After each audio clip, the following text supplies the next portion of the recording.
Hey guys, welcome to my channel. My name is Olivia Lydia. If this is your first time here, welcome. And please don't forget to hit that subscribe button down below so you don't miss any future videos that are coming up very soon. Today we're going to be making another recipe that is very near and dear to my heart. It's very close to me. I grew up on it.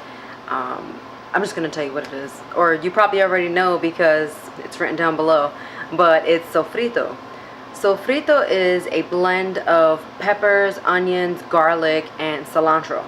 Now, those are the main ingredients, but there are some other more traditional ingredients that I chose to omit only because they tend to only be available at Spanish markets.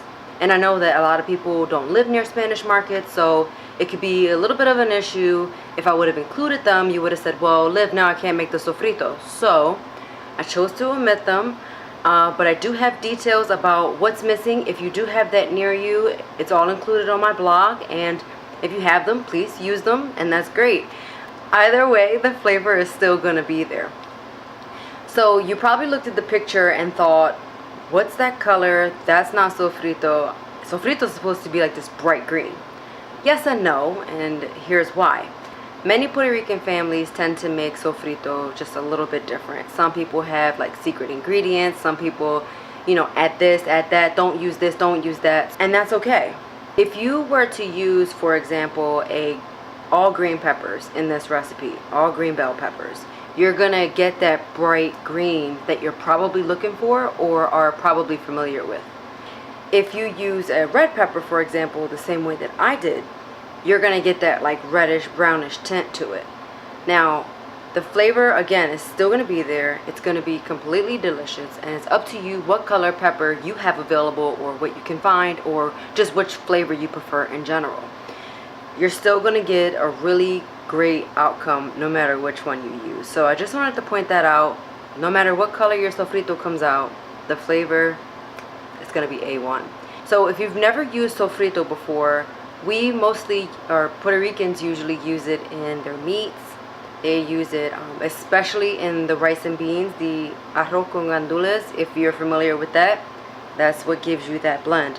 The funny thing is, my mom didn't really use sofrito growing up. My grandma made it, my aunts made it, a couple other people in my family did. But my mom always just chops up the onions, the peppers, the garlic, and the cilantro all herself, and then she throws it in the pot, and that's how she makes her rice.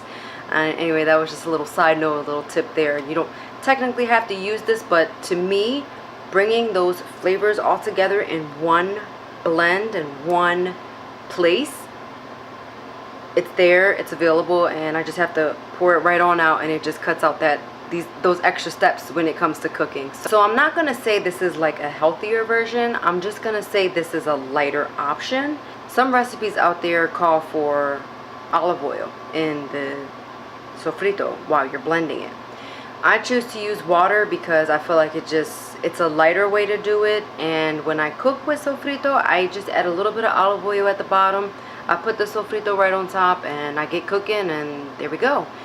But if you choose to use a little bit of olive oil, that's totally fine. Just be careful. You don't want it to be, a little too greasy. But again, I prefer to keep it lighter with the water. I hope sofrito becomes a staple in your refrigerator as it has become in mine. And I hope that you enjoy it in your food. If you try it, please let me know. I love hearing from you.